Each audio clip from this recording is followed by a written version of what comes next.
This is Unit 1, Lesson 7, the domain and range of a quadratic function. It's the last lesson of our first unit, and our learning goal for today is to be able to determine the domain and the range of quadratic functions from an equation and a modeled situation. So it's been a while since we talked about domain and range. So just as a quick little review here. So domain is the set of first elements in a relation. So in other words, it's just all of the x values. That's the domain. So just think about the domain first, and you shouldn't have any issues, because if you think about domain first, we always think about x first. Whereas range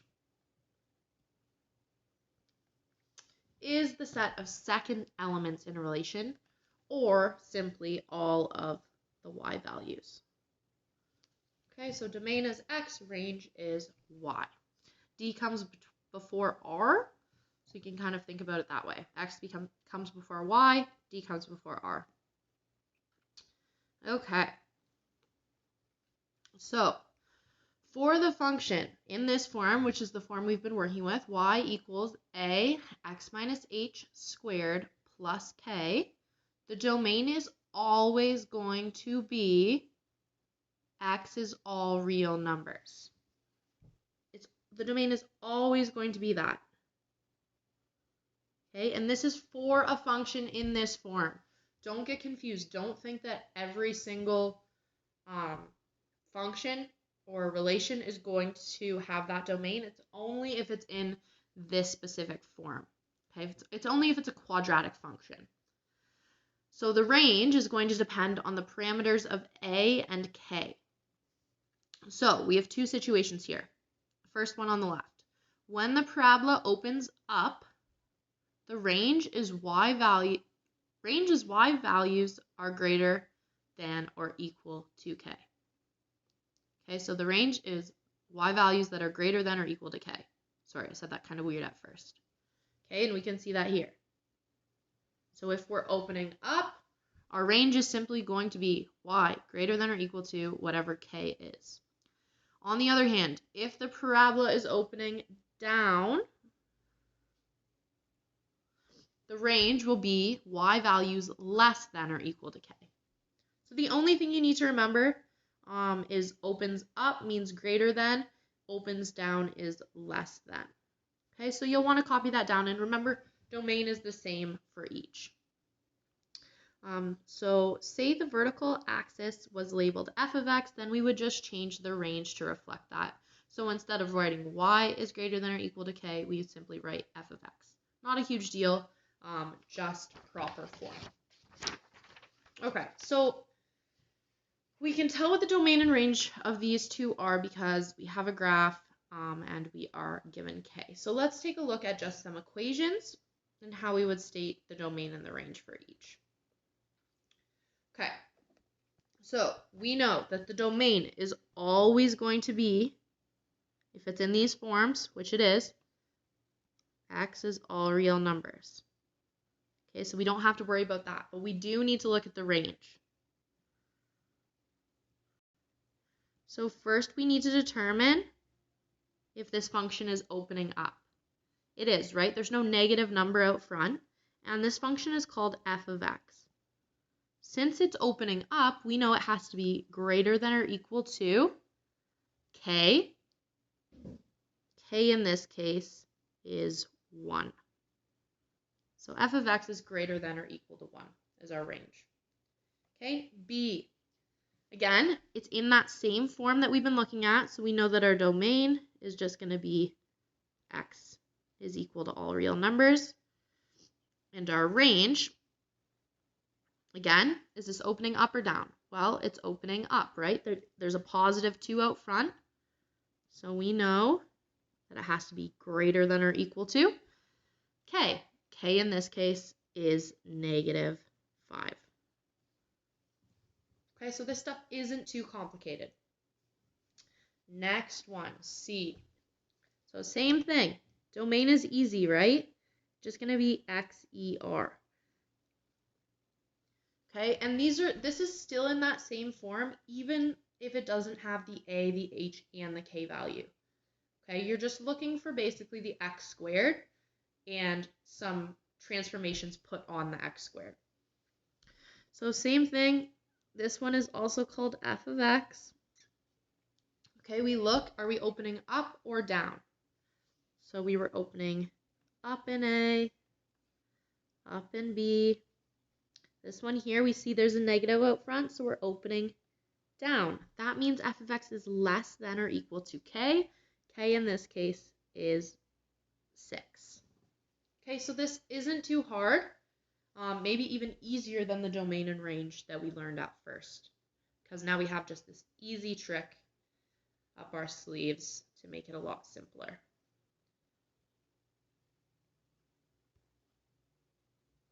Okay, so we're going to do a couple more examples here, and then we're going to move into some word problems.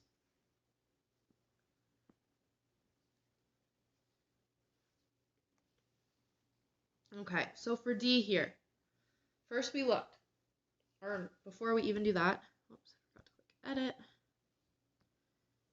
Before we even look at the function, we know that this is in the correct form. So our domain is just going to be x is equal to all real numbers.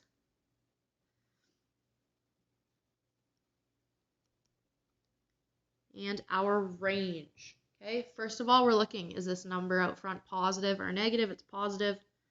So we're opening up. Okay, we have y in this case. Because we're opening up, we're greater than or equal to. Our k value is 2. Okay, next one here, domain is going to remain the same as it has. X is equal to all real numbers. Range, we have a negative number out front, so we're opening down. So y is going to be less than or equal to our k value, which is 3. Last example here, we see we have a negative out front, which means we're opening down. Our domain is still the same. And our range is going to be less than or equal to our k value. We don't see a k value here, so we're just going to put in 0, right? Because if it's 0, it's not going to show. Okay, so that's pretty simple. Now it's going to get a little bit more tricky. You're going to have to think a bit more, but if you understand that, you should be all right. Okay.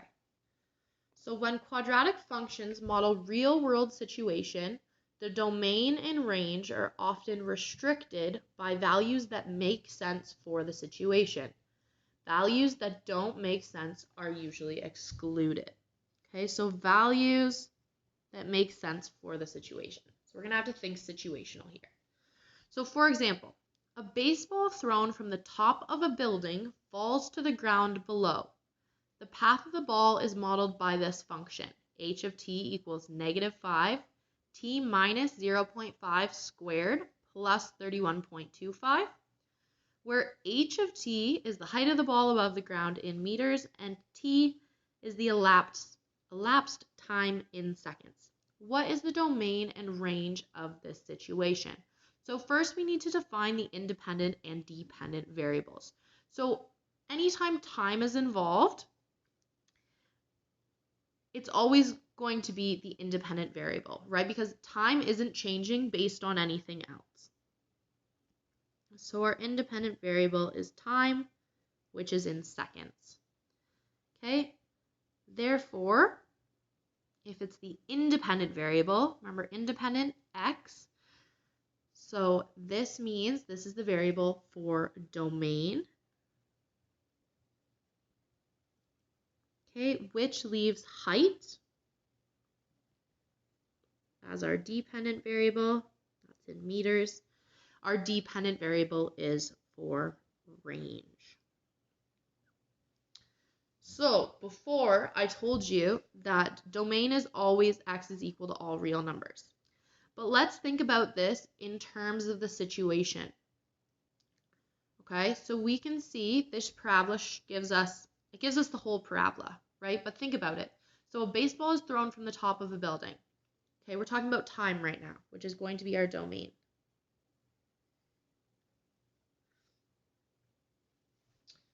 We cannot have negative time, right? And time can't elapse once the ball hits the ground, right? The ball is not going to go underground. It's just going to land on the ground. So our domain has two conditions. So really, our domain is going to start at 0, and we can see from our parabola that by the time 3 seconds hits, the ball has hit the ground.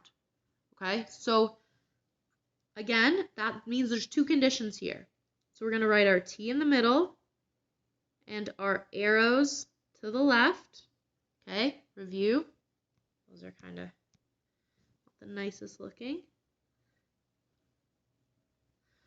Okay, our smallest value on the left, which is 0, because we can't have negative time. And when the ball hits the ground is 3 seconds. So the time is going to stop after 3 seconds. Okay, so our domain, again, we can read this from the center. T is greater than or equal to 0. T is less than or equal to 3. Perfect. Okay, our range, on the other hand, is dealing with height. Okay, so again, can we have negative height? Think about that. No, right? The ball is not going under the ground. So we know that we're basically going to ignore anything below this line, right? Because we can't have negative 5 meters height. So that means that the smallest value that the height can be is, again, 0. Okay, we know we're going to have two conditions, again. So we have h in the middle that stands for height, pointing our arrows to the left-hand side, and then filling in our maximum height. Okay, so the maximum height, because we are starting on top of a building and we are throwing it off the building, our maximum height, and you can kind of see this from the graph, basically we need to determine what this height is here. Okay, but remember, we did this before in our first lesson, I think. To figure out the height of the building, all we have to do is sub in 0 for t. Okay, if we do that and we solve, obviously we are going to be left with 31.25 as our maximum height. Okay, so now we have the domain and range. And again, we had to think about this situational, right? We couldn't just look at this graph and use the numbers on it. We had to think about what made sense. Because essentially this is irrelevant too, right? Because that was negative time. So we can't have negative time, we can't have negative height. All right, another example here. So it says, a flare is shot vertically upward. A motion sensor recorded its height above the ground every 0.2 seconds. The results are shown in the table below. So we have height and time again. And the data was plotted. So the function h of t equals negative 5t squared plus 10t models the height of the flare in meters as a function of time from the time the flare is first shot into the air to the time it hits the ground. State the domain and range of the following modeled situation. So again, the first thing we're going to do is define our independent and dependent variables. Okay, I've already told you, independent variable, if time is involved, that's what it's going to be. Okay, and we know that is for domain. Independent variable, it's usually x. In this case, it's time. So that means we're looking at domain, which leaves the dependent variable again as height, which is for the range. Okay, and now we need to actually state the domain and the range. So again, this situation is very similar. It tells us that our smallest time is 0.0 seconds, and our longest time before the flare hits the ground is 2 seconds. So again, I'm going to write my t in the middle my arrow's pointing to the left. Okay, my smallest number goes on the left, my biggest on the right, and I close those into curly brackets. Okay, and you should get in the habit. I'm not doing it for lack of room, but that is for domain. Range, on the other hand,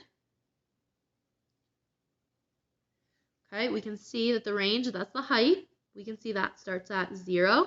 So in this case, we're starting right at the ground.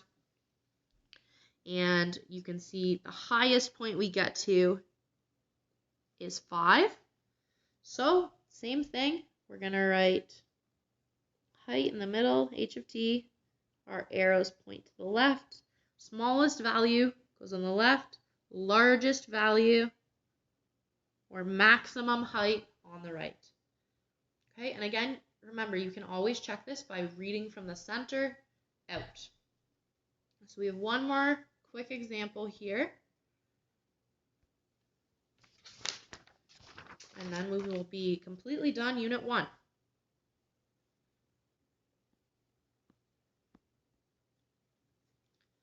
Okay, and as always, just ignore these questions for now. I will let you know what you need to do for homework. Okay, so last example.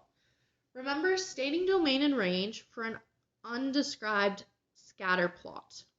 So if we had just a table, no explanation as to what the variables referred to, then we would simply list our data for domain and range. So literally list the data.